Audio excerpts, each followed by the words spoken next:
না, একে এই অবৈধ সরকারকে সরাতে হবে। বৈধ সরকার ফিরবে এবং নিরপেক্ষ নির্বাচন দেবে। বাংলাদেশে গণতান্ত্রিক পরিবেশ ফিরিয়ে আনা দরকার।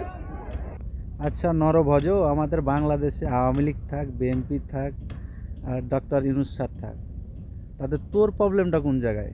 তুই খালি যখনই দেখি তোরে খালি বাংলাদেশের কথাই বলিস। সালা নর্দমার কীট।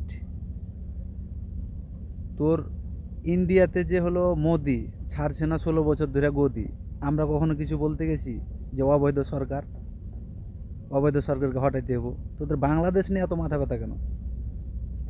হ্যাঁ, সালা নর্দমার কীট, হালার ঘরের হালা।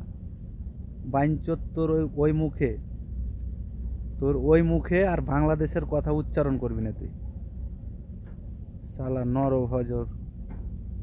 আর আমাদের দেশে সরকার থাক চাহে না থাক সেটা আমরা দেখব, আমাদের দেশের জনগণ দেখবে। কেন আমাদের দেশের উপরে মনে হয় তোরা আর হাত চালাতে পারিস না? না, হাত চালাতে পারিস না, সমস্যাটা এই জায়গায় হয়ে গেছে তোদের। সালা ফালতুর বাচ্চা, ফালতু। তোর পশ্চিম বাংলা তোর পিছন দিয়ে ঢুকিয়ে দেবো সালা।